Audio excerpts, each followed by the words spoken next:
masih berkisar dengan dunia bisnis dan UMKM. Kali ini saya mau ngobrolin tentang beberapa kesalahan yang sering dilakukan oleh para pebisnis pemula.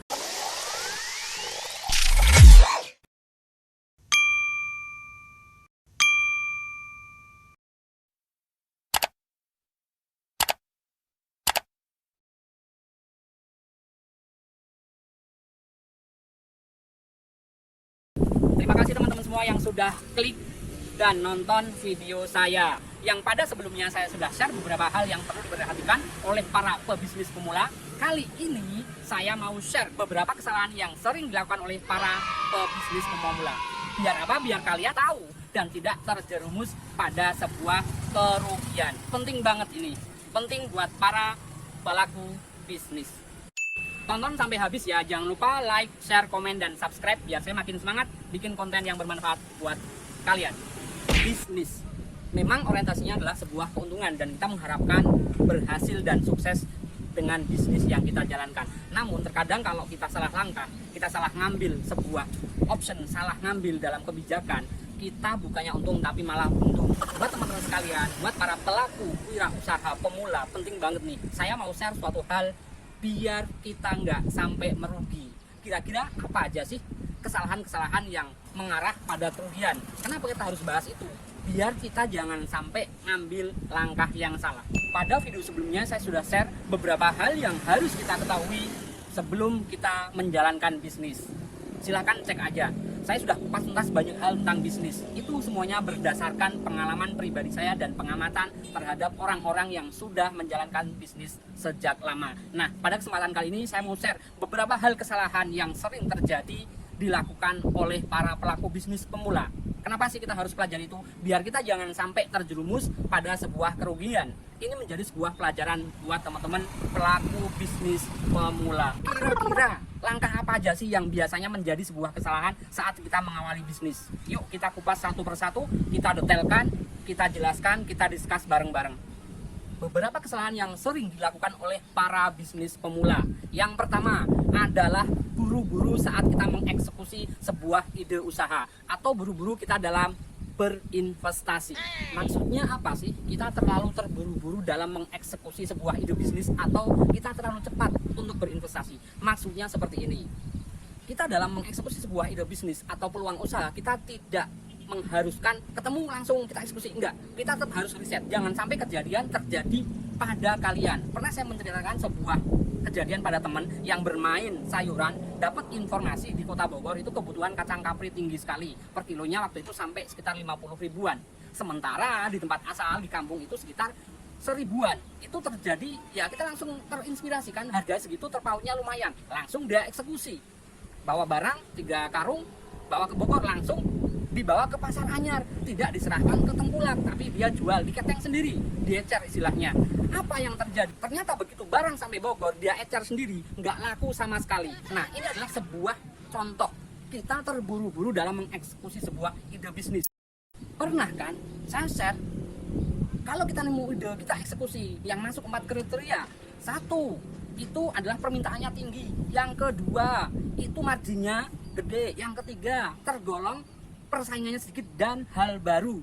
Dia tanpa riset, yang nerima siapa, harga berapa, pembayarannya kayak apa, nggak riset. Udah langsung aja itu temen ngambil kacang kapri dari kampung, langsung bawa ke Bogor, dia ecer sendiri. Apa yang terjadi? Sebuah kerugian. Ini yang maksudnya kita terburu-buru dalam mengeksekusi sebuah ide bisnis. Kita perlu riset yang mendalam. Produknya dari mana, diolah, harganya berapa, nanti kalau dijual yang menerima siapa, jelas, pembayarannya jelas. Ini jangan sampai terjadi, teman-teman lakukan. Jangan sampai terburu-buru dalam mengeksekusi sebuah ide bisnis. Poin yang kedua, sebaliknya, bukan terburu-buru dalam mengeksekusi sebuah ide bisnis, tapi kita terlalu lambat dalam mengeksekusi sebuah ide bisnis. Maksudnya apa? Jangan sampai kita ketinggalan momen. Misalkan momen Idul Fitri, momen Lebaran, itu kebutuhannya sembako, pakaian, makanan, dan lain sebagainya. Sementara itu sudah masuk Ramadan, bulan yang Ramadan pertengahan, itu akan menjadi sebuah keterlambatan bagi kita untuk masuk. Kalau kita mau main untuk event Idul Fitri, harusnya mainnya itu bukan dari Ramadan, tapi 1 bulan sebelum atau 2 bulan sebelumnya. Karena itu butuh penetrasi.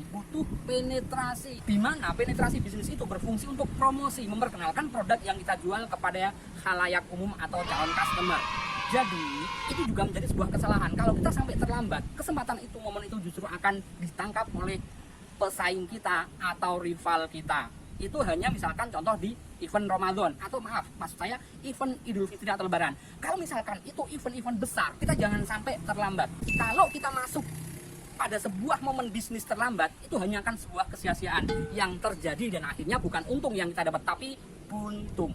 Poin ketiga kesalahan yang sering terjadi adalah tidak melakukan pemasaran dengan maksimal. Kenapa sih efeknya? Imbasnya untuk apa? Ke bisnis kita.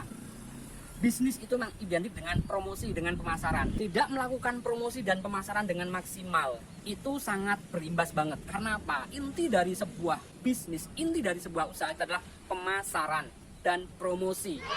Begitu kita sudah yakin, ide kita sudah masuk, semua riset sudah dilakukan, kita open, kita mulai ya, udah, promosi itu harus dilakukan semaksimal mungkin. Banyak hal caranya, banyak media yang harus kita tempuh. Kalau pada video sebelumnya beberapa cara marketing dengan online seperti via WhatsApp, Instagram, Facebook, dan lain sebagainya, oke, itu akan menjadi perlengkap buat teman-teman. Tapi bukan berarti kita promosinya hanya mengandalkan online. Tetap kita harus melakukan promosi itu dengan cara offline atau konvensional seperti yang dilakukan teman-teman kita pada tahun-tahun 90-an. Yang penting intinya kita adalah memperkenalkan semua produk yang kita jual. Kelebihannya seperti apa, kita upkan. Kita jangan ngomongin harga, tapi kelebihan produk kita. Biarkan orang itu tahu. Misalkan ya, ngomongin komputer build up. Udah, bagaimana caranya customer, bagaimana caranya audiens, masyarakat sekitar. Begitu ingat komputer build up, pasti ingat Rich Netcom Solo. Itu contoh kecil. Misalkan, itu ya. Misalkan begitu ngomongin pentol, udah, pentol pedas atau pentol 77. Monggo, silahkan. Yang penting bagaimana caranya memaksimalkan pemasaran dan promosi. Setiap produk, setiap bidang usaha pasti punya greget atau tagline tertentunya di mana. Silahkan kalian gali, kalian temukan, dan kalian explore. Biarkan masyarakat tahu lebih detail, tahu lebih jelas bagaimana caranya. Suatu saat saya akan kupas tuntas bagaimana caranya promosi yang murah, yang sederhana, orang cepat menanya. Begitu ingat suatu produk, ingat produk kita. Begitu ingat suatu barang, misalkan ya sandal, ingat merek kita. Begitu ingat sebuah makanan, misalkan bakso, itu pasti ingat bakso kita. Bagaimana caranya? Itu adalah strategi marketing kita. Yang sering terjadi kesalahan dilakukan oleh para bisnis pemula adalah pemasarannya tidak maksimal, marketingnya tidak maksimal. Jangan sampai begitu udah niat bisnis, niatnya udah bulat, lakukan dengan maksimal, lakukan dengan sepenuh hati. Biar kita tidak terjerumus pada bisnis yang kita lakukan, biar kita tidak buntung tapi untung. Beberapa kesalahan yang sering dilakukan oleh para bisnis pemula itu biasanya berlanjutan, berkesinambungan. Poin keempat yang sering terjadi dilakukan kesalahan oleh para bisnis pemula adalah tidak memprioritaskan konsumen. Kalau kita urutin dari yang pertama kesalahan yang sering dilakukan oleh para bisnis pemula adalah terlalu terburu-buru dalam mengeksekusi ide bisnis. Yang kedua, terlalu lambat dalam mengeksekusi ide bisnis. Yang ketiga adalah promosi dan marketingnya tidak dilakukan dengan maksimal. Yang keempat itu tidak totalitas terhadap konsumen atau tidak memprioritaskan konsumen. Ini adalah sebuah kesalahan besar. Dari awalnya sudah nggak bagus, terlambat, terlalu terburu-buru, dan tidak promosi. Yang selanjutnya kita tidak oriented terhadap konsumen. Istilahnya maksudnya begini, kita tidak mementingkan kepentingan atau kepuasan konsumen. Ini penting banget. Teman-teman pernah sering kan mendengar sebuah ungkapan, pembeli adalah raja. Karena orientasi kita dapat keuntungan, kita dapat income itu dari pembeli, dari customer. Kalau kita tidak memprioritaskan customer, terus kita dapat uangnya dari mana, dapat income-nya dari mana? Kadang para pelaku bisnis pemula lupa kalau memang orientasinya adalah kepuasan konsumen. Kita tidak memprioritaskan konsumen. Misalkan kesalahan terjadi seperti itu, kita uraikan ya. Begitu konsumen datang, kita tidak ramah, kita tidak familiar, tidak sok akrab. Karena apa? Perasaan, image kita kalau kita sok akrab tuh imbasnya bagus banget buat kita. Para bisnis pemula karena keterbatasan pengalaman biasanya lupa atau mungkin tidak akan prioritas terhadap konsumen, sehingga konsumen tidak betah, tidak nyaman, tidak kerasan. Akhirnya kliknya terhadap dagangan kita nggak dapet. Oke ya, bisa dipahami ya, maksudnya tidak memprioritaskan kepuasan konsumen. Poin kelima, kesalahan-kesalahan yang sering terjadi dilakukan oleh para bisnis pemula adalah jaringan bisnisnya yang terlalu minim. Terkadang para pelaku bisnis pemula karena tidak terbiasa dan belum terbiasa dengan marketing, otomatis dia tidak memperhatikan hal ini. Kadang hal ini juga terjadi karena ketidaksadaran para pelaku bisnis pemula tidak memanfaatkan kesempatan yang ada. Misalkan kalau dia memiliki jaringan pertemanan yang luas, baik itu offline maupun online, baik itu teman-teman sekolah, teman kerja, atau teman nongkrong, itu sebaiknya digunakan. Jangan sampai karena keterbatasan teman itu menjadi sebuah penghalang buat kalian, buat para pelaku bisnis pemula. Ini yang sering terjadi. Karena apa? Efeknya nanti kalau jaringan bisnis kita nggak luas, jaringan bisnis kita nggak lebar, otomatis booming produk kita itu kurang. Istilahnya nanti penjualannya nggak bisa up. Karena kenalan kita sedikit, jaringan kita sedikit. Jangan sampai hal ini terjadi pada teman-teman. Terus kira-kira bagaimana nih biar jaringan bisnis kita luas, biar teman-teman kita banyak kok caranya yang harus kita lakukan biar jaringan bisnis kita luas. Kita bisa memanfaatkan teman-teman sekolah, baik itu teman SD, SMP, SMA, kuliah, atau teman-teman kita ketemu di luar. Pastikan kita punya kontaknya ya. Japri-japri aja dulu, tanya-tanya dulu, ngobrol-ngobrol ringan. Itu otomatis secara nggak langsung jaring pertemanan kita lebih luas. Atau nih, kita manfaatkan media online, Facebook, Twitter, Instagramnya. Caranya gimana? Udah, kita bikin suatu hal yang penasaran, kita bikin status-status yang bermanfaat, kita bikin suatu hal yang istilahnya menonjol tentang suatu produk yang nantinya akan kita jual atau suatu yang lagi in. Itu secara tidak langsung akan mancing teman-teman yang tadinya tidak kenal, tadinya tidak follow kita. Udah, kita lakukan itu. Nanti lambat laun kita bisa nambah jaringan, follower kita bertambah. Atau kita dulu yang jemput bola, kita ramah-tamah dulu sama teman-teman yang mungkin belum berteman di sosial media. Sosmed atau media online benarnya itu nggak beda jauh dengan offline. Kalau kita ramah, kalau kita baik, kalau kita supel, otomatis teman kita banyak. Itu beberapa hal kesalahan yang sering dilakukan oleh para pelaku bisnis pemula yang poin kelima. Kira-kira selanjutnya apa aja sih kesalahan-kesalahan yang sering dilakukan oleh para pelaku bisnis pemula? Yuk kita lanjutkan. Kesalahan yang sering dilakukan oleh para bisnis pemula dari poin 1 sampai 5 akhirnya sangat berpengaruh pada penjualan kita, pada pendapatan kita, income kita menurun, omset kita menurun. Dan ini nih yang sering terjadi kesalahan yang dilakukan oleh para bisnis pemula. Kita tidak tanggap, kita tidak bisa membaca keadaan. Apa ini yang harus dilakukan? Strategi apa ini yang harus diambil langkahnya? Ini jangan sampai teman-teman para bisnis pemula kalau menghadapi sebuah keadaan yang terjadi pada usaha kalian, kalian jangan sampai salah pilih dalam mengambil strategi. Intinya cepat tanggap. Kalau bahasa Jawa itu tanggap sasmito, tanggap terhadap sebuah keadaan, langsung beraksi. Alternatifnya, kira-kira kalau sudah penjualan menurun, omsetnya menurun, aksinya bagaimana?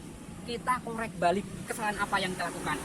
Kalau menurut saya, berdasarkan pengalaman saya selama berkecimpung dalam dunia usaha, kita besarin promosinya, kita pentokin, maksimalkan promosinya biar orang tahu. Seperti tadi saya awal bilang, begitu ingat komuter build up, ingat Rich Netcom Solo. Begitu ingat makanan bakso, ingatnya bakso A misalkan. Seperti itu. Bagaimana caranya? Suatu saat kita kupas tuntas. Kesalahan yang sering dilakukan oleh para bisnis pemula yang ketujuh adalah kesalahan dalam hal pendanaan. Biasanya bisnis itu kan identik dengan modal, otomatis butuh suntikan modal. Ini nih yang biasanya salah. Begitu ketemu ide bisnis yang masuk, kita eksekusi, kita langsung pinjem dana tanpa kita sadar diri. Kita itu punya dana segar berapa yang bisa dilakukan, dan biasanya kalau kita pinjem dana, cari suntikan dana ya, itu kita tanpa pikir-pikir. Nanti pendapatan bersihnya berapa, buat nyicilnya berapa, kita suka lupa. Udah langsung pinjem, padahal pendapatan namanya bisnis awal itu pasti masih sedikit, masih di bawah prediksi kita. Dan biasanya untuk nyicil aja itu masih kurang. Sementara kita butuh makan. Ini nih yang sering terjadi. Sudah bisnisnya belum jalan, pinjaman atau kredit dipakai buat makan, otomatis menggerogotin modal awalnya. Ini jangan sampai terjadi. Tentunya gimana sih? Kalau menurut saya, kalau kita punya bisnis, udah kita pakai modal seadanya dulu, jangan sampai pinjem. Dan kalau untuk kebutuhan makan, itu di luar usaha yang kita jalankan awal itu, kita harus punya cadangan yang untuk kebutuhan sehari-hari. Jadi bisnis itu meskipun pemasarannya belum maksimal, itu kita tidak akan berpengaruh, nggak akan modal awal kita terkikis. Jadi penting banget nih, dalam hal pendanaan jangan sampai salah. Kalau saran saya itu sih yang paling aman, Untuk awal mula kita melakukan bisnis, jangan pinjem dulu. Yang terakhir, kesalahan-kesalahan yang sering dilakukan oleh para bisnis pemula adalah melakukan konsultasi dengan orang yang kurang tepat. Misalkan ini, kita bisnisnya bisnis dalam hal makanan, bakso, pentol, tahu campur, atau makanan cepat saji. Kita mengalami beberapa kendala. Kita ngobrolnya malahan sama para pelaku bisnis di bidang elektronik, mobil, komputer. Itu sangat gak nyambung, kondisinya beda. Jadi ini jangan sampai dilakukan oleh teman-teman semuanya, para pelaku bisnis pemula. Kalau teman-teman para bisnis pemula mengalami sebuah kendala, trouble, nemu, mentok, ngobrolnya, konsultasinya sama orang-orang yang searah, serumpun. Itu paling tidak akan menjadikan wacana yang tepat, ruangannya tepat. Beda banget kan, kalau kita makanan kok ngobrolnya sama petani, sama pelaku bisnis di elektronik tadi, sangat gak nyambung. Jadi jangan sampai hal ini dilakukan oleh teman-teman para pelaku bisnis pemula. Jelas ya semuanya ya, beberapa kesalahan yang sering dilakukan oleh para bisnis pemula. Semuanya ada 8. Yang pertama, terlalu terburu-buru dalam mengeksekusi ide bisnis. Yang kedua, justru sebaliknya, terlalu lambat dalam mengeksekusi ide bisnis. Yang ketiga, tidak melakukan promosi atau pemasaran dengan maksimal. Yang keempat, tidak memprioritaskan konsumen. Yang kelima, jaringan bisnis tidak luas. Yang keenam, tidak cepat tanggap dengan keadaan yang kita alami. Yang ketujuh, kesalahan dalam hal pendanaan. Yang terakhir, yang kedelapan adalah kesalahan konsultasi pada orang yang tidak tepat atau bukan bidangnya. Oke ya guys, ini beberapa kesalahan yang sering dilakukan oleh para pebisnis pemula. Jadi kalau teman-teman semuanya tahu yang sering dilakukan para pebisnis pemula, teman-teman pastinya tidak akan melakukan hal yang sama. Ini sangat penting banget buat teman-teman semuanya yang pingin discuss, pingin ngobrol tentang beberapa hal, keluhan, ide usaha, cara mengatasi masalah dalam kalian menjalankan usaha. Silahkan komen-komen aja di bawah atau DM ke Instagram @rohmatwaluyo, Facebook @rohmatwaluyo, Twitter @rohmatwaluyo. Kita ngobrol, kita saling menginspirasi dalam hal kebaikan. Ayo kita berbisnis, ayo kita berniaga. Terima kasih teman-teman semua yang sudah nonton video ini sampai selesai. Jangan lupa like, komen, share, dan subscribe biar saya makin semangat bikin konten yang bermanfaat buat kalian. Sampai ketemu lagi pada video saya berikutnya. Terima kasih. See you next time.